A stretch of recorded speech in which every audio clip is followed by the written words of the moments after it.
Hello, everyone. Thank you so much for joining us today as we go to another place in Washington State through our series, Wander Washington. Without further ado, I'm going to go ahead and introduce our host, Mike Moe.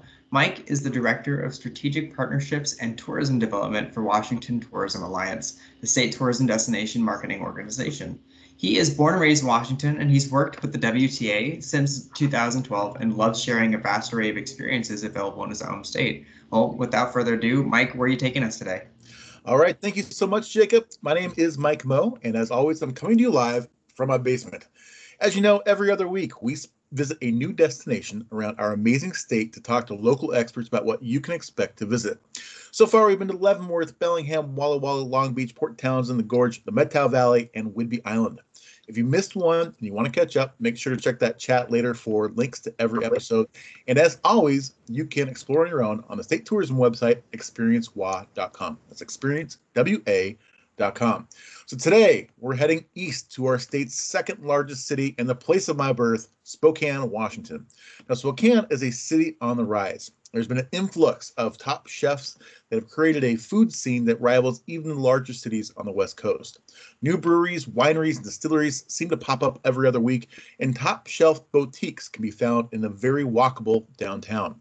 In Spokane, art leads the way, from amazing sculptures and outdoor installations to boutique galleries where you might get to meet the actual artist. There's something for everybody. Also, if you like to get outside, Spokane sits on the doorstep of world-class outdoor activities, and they have fantastic annual events. So today, we're going to talk to three local experts who will give you the lowdown on what you can expect when you visit. But first, let's talk about how to get there. This one's very easy. All you have to do is hop on I-90 and head east. With no traffic, the drive should take you just over 4 hours. And if you're heading in the wintertime, make sure to check the conditions of Snoqualmie Pass. Often this time of year, snow tires or chains are required. A pro tip: if you want to break up your long drive, stop into the Ginkgo Petrified Forest State Park. It's just a few minutes off the freeway in Vantage, which is about halfway to Spokane. The state park offers you sweeping views of the Columbia River Gorge, and you can explore one of the largest petrified wood collections in the country, as well as 60 preserved petroglyphs created by Native Americans thousands of years ago. There's a great interpretive center and a few trails in case you want to stretch out your legs. So one final thing before we talk to our guests, I do want to acknowledge the governor's COVID orders. Our goal on this show is to provide you with a little education about the amazing destinations we have to offer in Washington. So once the COVID crisis is over, you'll be better prepared to enjoy our spectacular state. So for now, just dream with us, but stay home and stay safe. With that caveat, I'd like to welcome our first guest. We have Jackie Caro. She's the operations director for Terrain Spokane. Welcome, Jackie. Hello.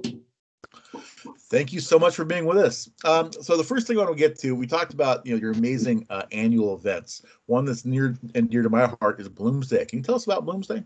Yeah, so Spokane prides itself as an event city, and it's kind of a rite of passage that you participate in at least one of these events. But Bloomsday is probably the most Spokane thing you can do. Nearly 40,000 people run Bloomsday every year, and it attracts some of the top runners from around the world. Cool. And when is Bloomsday? Bloomsday is usually May. It's in the first weekend of May, so whatever that day ends up being. Awesome. But yeah, it's also a really great way to just see a lot of the city in a really quick run. Yeah, it's not that quick. It's 8 miles. No, it's hard. I've done it before. I'm trying to get people to do it.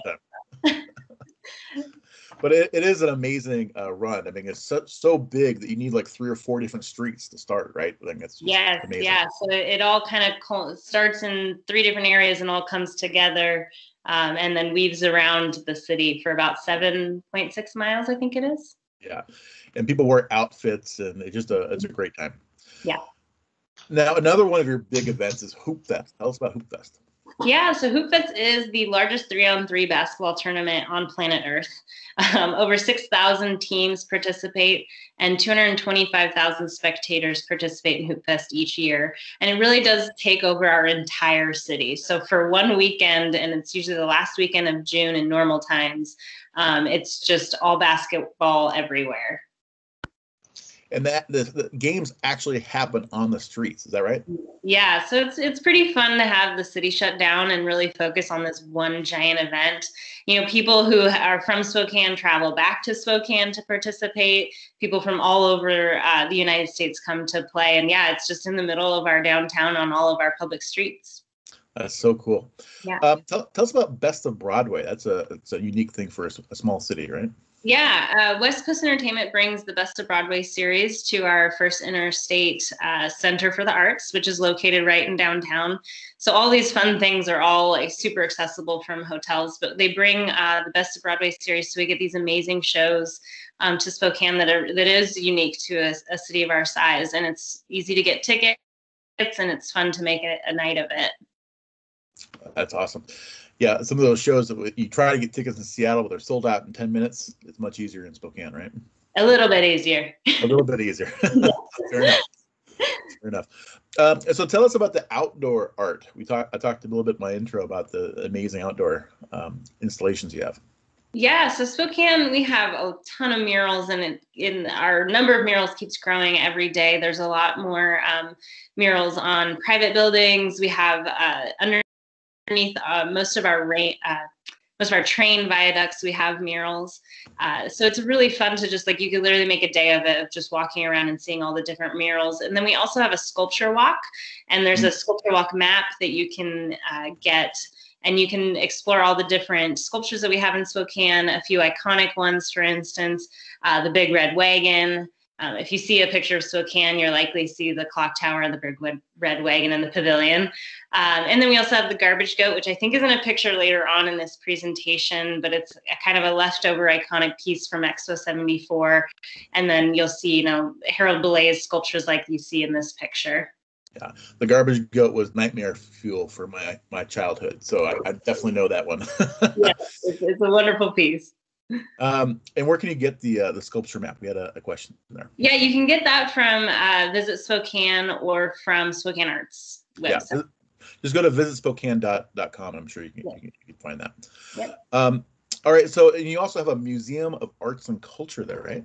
We do actually, and we tend to call it the MAC here, but it was founded in 1916 and actually has the largest cultural organization in the Northwest. And the MAC is a Smithsonian affiliated museum and has an incredible collection focused on the history and art of the region as well as of the tribes. And it's actually the largest American Indian cultural collection of cultural artifacts outside of the Smithsonian. So it's a really great treasure. It's in an awesome neighborhood in Spokane called Brown's Addition. And so you kind of get not only a little bit of history from the museum itself, but the neighborhood itself is a great historical little place to walk around. Awesome. Speaking of history, you guys have the Davenport Hotel. I know my mom had her prom there, so it's an important part of our family history. Tell us about Davenport. Well, Davenport is amazing. It's been around in Spokane for over 100 years, I believe. And it's just a beautiful piece of architecture. The lobby itself is worth driving over to Spokane. Even if you don't stay at the Davenport Hotel or the historic Davenport, now they have several of them in Spokane. It's just a great place to sit and enjoy a coffee or have lunch because it is just so ornate and beautiful. I mean, we also have many other hotels outside of the Davenport collection that are also beautiful and historic to downtown. And so it's just a fun, you could just go on a tour of a couple hotels in Spokane and it would be enjoyable. And you'd get a lot of that culture and history. Yeah. And you can find more about hotels at the SpokaneHotelsMap.com. You see that URL in the corner there. Okay, so back to art. Now, you guys have lots of incredible galleries there in Spokane too, right? We do. Also kind of nestled in the heart of downtown. We have several different galleries. We have our own gallery, Terrain Gallery, which is located in the Washington Cracker Building, just a short walk actually from the Davenport Hotel. And it's inside of an old cracker building. And it also, you'll hear Chad mention later on, Hogwash Whiskey Den is also located in that building, as well as Inland Pacific Kitchen. So we really have this gallery that's located in this historic building with a lot of other things to participate in. And there's also Saranac Art Projects located downtown and our Main Street, Trackside, and also Chase Gallery, and several others. That's just a sprinkling. And First Fridays are a really great time. If you head over to Spokane, on a Friday, at 1:00, and then come for our openings for our galleries. You will meet, local artists. You'll also meet some traveling artists. Cool. So tell me more about Terrain. What's where you work? What is that? We are a local nonprofit arts organization that really focuses on building community and economic opportunity for artists, makers, and culture creators. We work to ensure that these local populations thrive by creating innovative programming and events. And you'll see in these pictures some of the things that we have done in the past. You can obviously see there's a lot of people. And we started with a one-time event called Terrain, which is our flagship event. Last time we had it, which was in 2019, we had over 274 local artists represented, and nearly 13,000 people come through that event. We also have a event called Bazaar and an event called Burzar, which are art markets held respectively, one in June and one in December. And those have all local arts. We have about 100 booths and nearly 20,000 people attend those events. And so it's a really fun thing. I mentioned Hoop Fest. Actually, Bazaar, our art market, happens the weekend before. So if you really want to make a fun weekend, or 2 weekends in Spokane, come for our event, stay for Hoop Fest, and enjoy all the other things that Spokane has to offer in between. We also have a retail storefront inside of our urban shopping center that showcases 92 local artists and makers. And it's really an incubative and collaborative space that supports these makers and exposes them to a larger audience. And during COVID, we've gotten creative. And so now people in Seattle and other places that love Spokane can shop online at FromHereSpokane.com, so you can get all your local goods, even though you're not in Spokane. And we have many other things. We have an Artscapes program, creative enterprise program, but really one of the things that you'll hear throughout this presentation is that our art scene, as well as other scenes in Spokane, are so collaborative. We want to see Spokane thrive, and we're all in it to make it better. And really, the scene has grown so much over the last 5 to 10 years, and that collaborative nature is really what has helped it to thrive. Wow. Well, thank you so much. That was great information, and I can't wait to get back over there and check out some of those art installations. All right, so up next we have Chad White. Now, Chad is a restaurateur. He owns a number of restaurants in Spokane, and you might recognize him from season 13 of Top Chef. Welcome, Chad. Thank you, Mike. Thanks for having me here. My name's Chad White, born and raised here in Spokane, Washington. I am the chef and founder of Chad White Hospitality Group. We are a collective of 4 different restaurants. One's called Zona Blanca. It's a Mexican-style ceviche bar.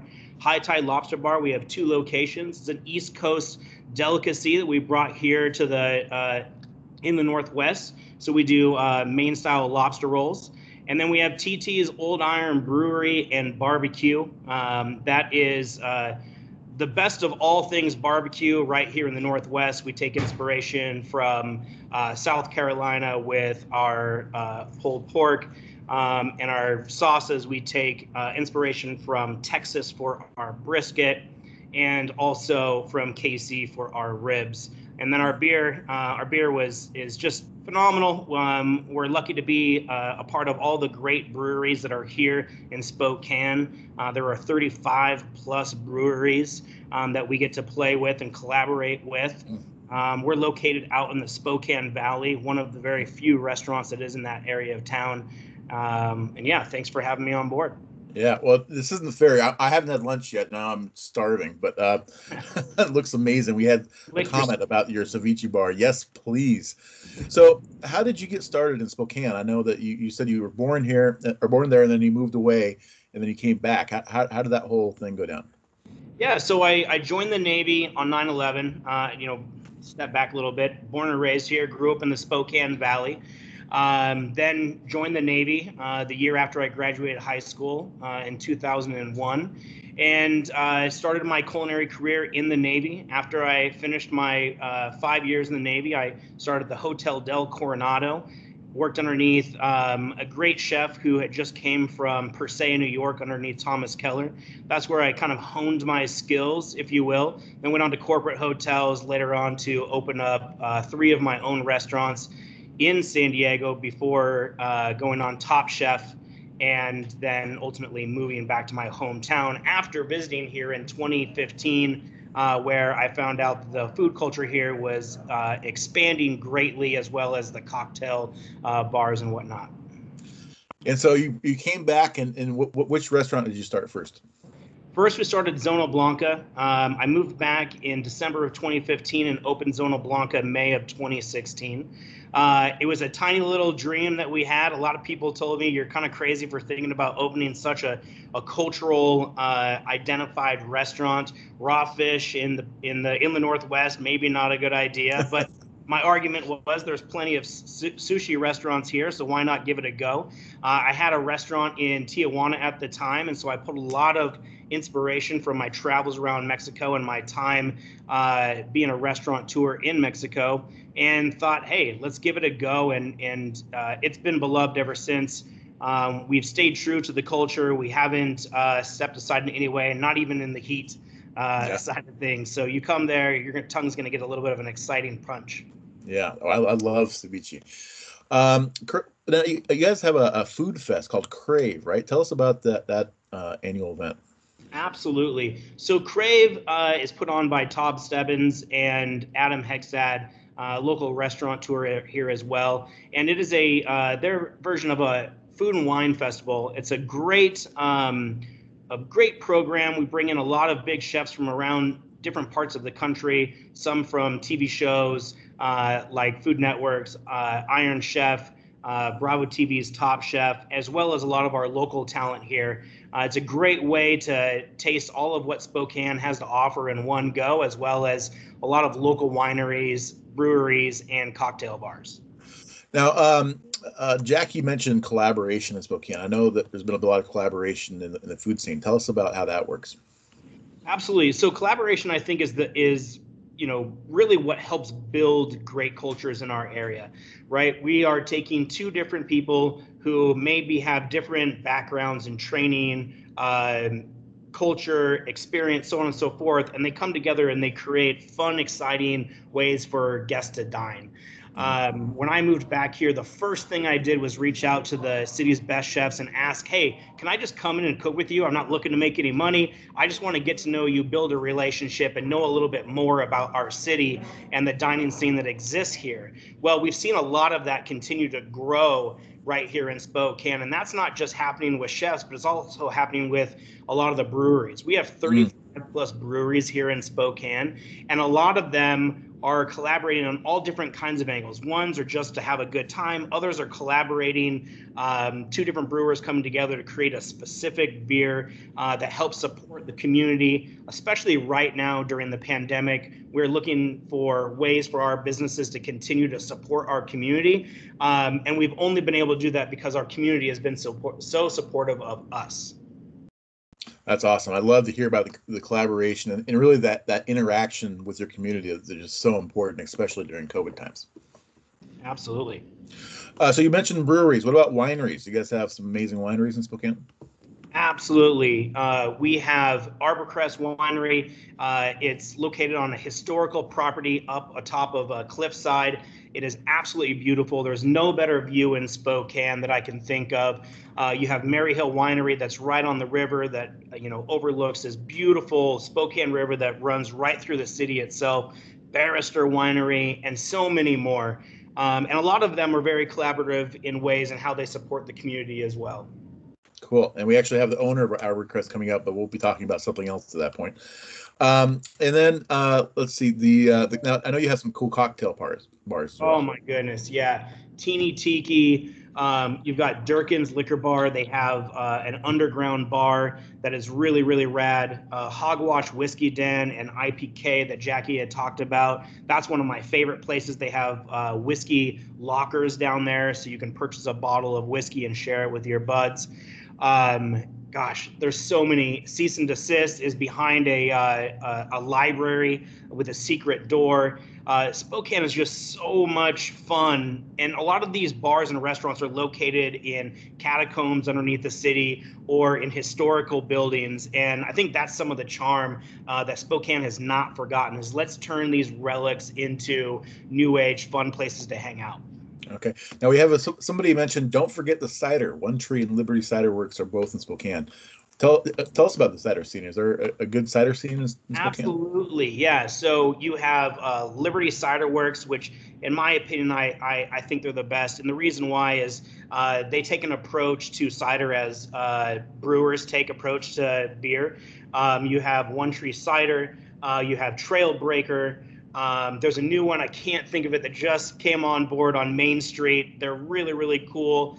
So yeah, if you're gluten-free and you're staying away from the beer, or you're not a wine drinker, the cideries here are super cool. All right, so lots to do, lots to eat, lots to drink. Anything else that we were missing, Chad? Yeah, I mean, we have a lot of, we have 3 restaurants in the last 3 years that have been nominated for a James Beard Award: Italia Trattoria, Wandering Table, and of course my restaurant, Zona Blanca Ceviche Bar. We have 2 pastry chefs locally that have competed on the Food Network baking competition, one of which that made it to the finals. He has a place called Rind and Wheat, and that's a brand new cheese shop in town. Along with, we have another cool cheese and wine bar called Wanderlust. And I can't tell you enough about our city. There's so many fun little things to do. It's nichey. It's it's personal, and it's different than any big city that I've been to across the country. Yeah, Spokane is just a cool place to be these days. Thank you so much, Chad. We really appreciate it. And I cannot wait. I'm going straight to Zona Blanca next week if I get to Spokane. So really looking forward to it. Okay, up next we have Jim Van Loven. Now, Jim is the general manager of Mount Spokane Ski and Snowboard Park, and he also owns that aforementioned Harbor Crest wine cellars. So thank you so much for being with us, Jim. Absolutely glad to be here. So, Jim, tell me about the outdoor activities in Spokane. I know that you guys are just right on the doorstep of so many. Well, the exciting thing about Spokane, we talked about it, is that we have 4 seasons. So 4 seasons means you can pretty much pick and choose what you want to do when you want to do it. The great thing here on the mountain in the winter is we're 45 minutes from downtown. And outdoor winter recreation is at an all-time peak in Washington State and across the U.S. Because it's one of the few things you can be doing during COVID. And we've seen a huge uptick in winter recreation demand. So we're enjoying the skiing right now, but in the summer as well, biking and running in Spokane, as we talked about earlier with Jackie. And all of our sporting events. We have 77 unique lakes in this region within 45 minutes to an hour of downtown. And as well, we have integrated into 2 of our largest state parks, Mount Spokane and Riverside State Park is the Centennial Trail, which is a 100-mile long trail extending from downtown Spokane all the way into Idaho up towards Coeur d'Alene. And they're all integrated, and this is definitely an outdoor community, and it's year-round outdoor activities going on. Now, in the summertime, you guys have some amazing river rafting too. Is that right? Yeah, it's kind of an interesting thing that within the city limits of Spokane, you can start down below in the Riverside State Park, and they are at certain times of year when the water is high enough. We're river rafting. There's water skiing in a section on the river predominantly for residents, but within 10 minutes, if you have a piece of property, you can be water skiing right there in the valley. Wow. Just don't mix up the 2 spots where to do what. Cool. So back to Mount Spokane. I know that Mount Spokane has an amazing vista house, right? A vista house. It's right at the top of the mountain. Yeah. So when you're in Spokane, or when you fly into Spokane in the winter, the snow-capped mountain that sticks out, which is the highest point in proximity to Spokane, at the top of that is the Vista House, which was built in 1933. It's typically used in the winter by our staff for some food and beverage and refreshments and a place to get warm. And then in the sunny summer, there's private events. You can drive all the way to the top of this mountain, which is unusual.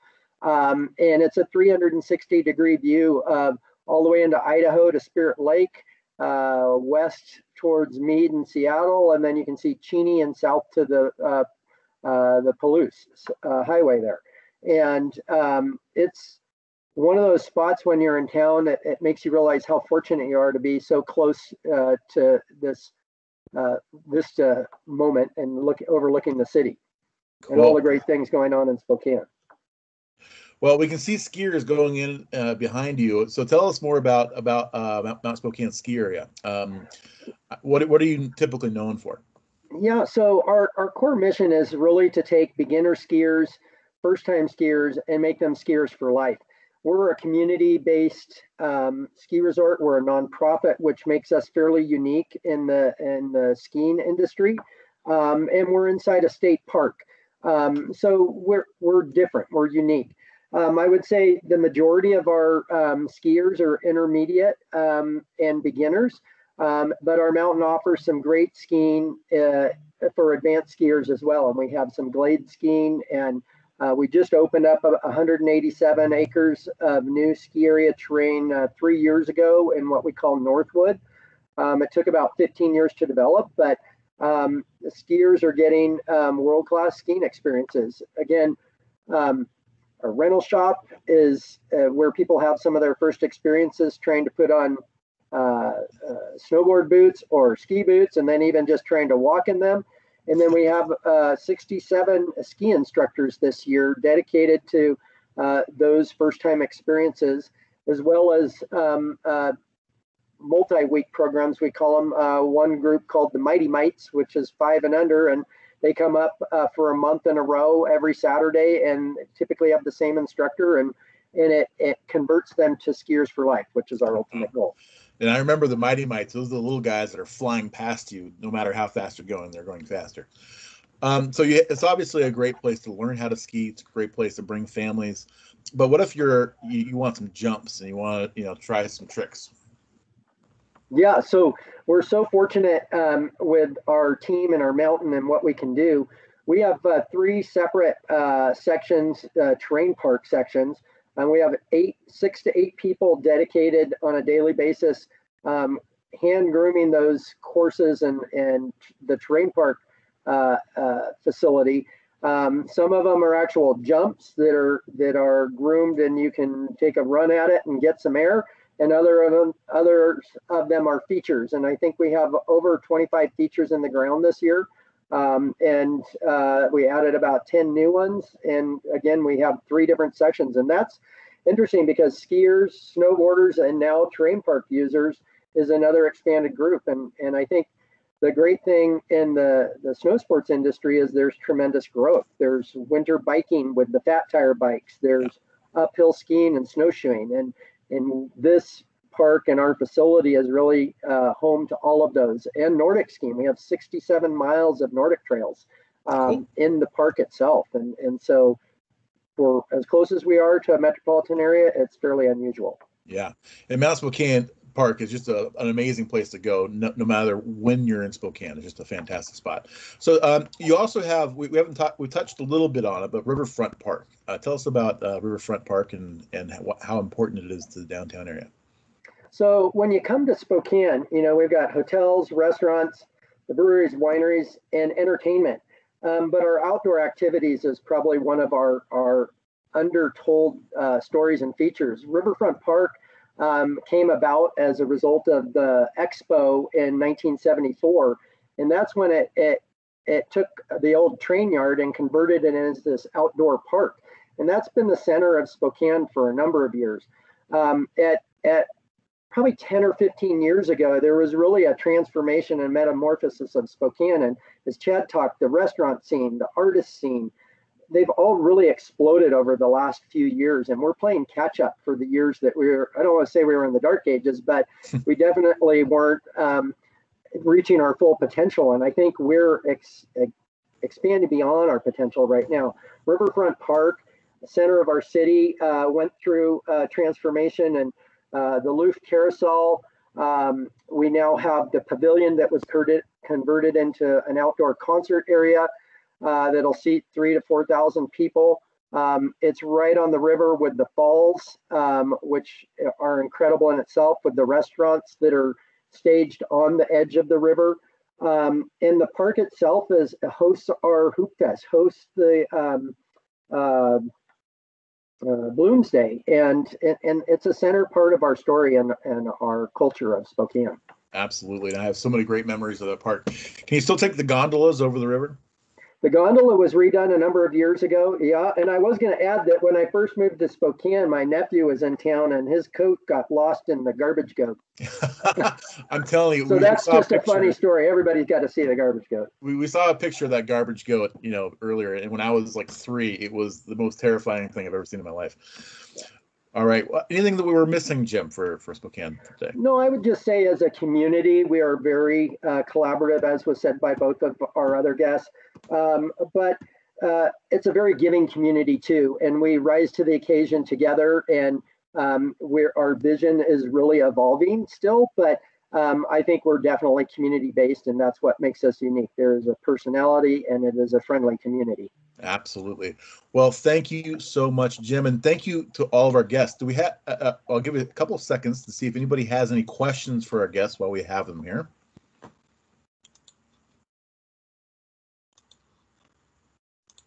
All right. Well, thank you so much. That is our show for today. I want to thank Jackie, Chad, and Jim for being our guests. For more information about Spokane, please check out visitspokane.com. There you'll find all the information you need to plan your trip. Thank you for being with us, and thank you for being curious about Washington State. We are so lucky to live in such an amazing place. I hope you take advantage and explore on your own. Now, please remember to check out our local businesses during the COVID crisis. A great way to do that, to support our local businesses during the COVID crisis, a great way to do that is by visiting showwhilelove.com.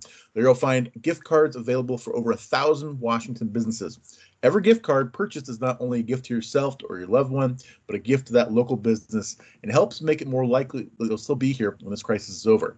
So in 2 weeks, we are heading to the Tri-Cities. I hope you'll join us. And in the meantime, don't forget to check out the state tourism website, experiencewa.com. See you next time, everybody. Have a great day.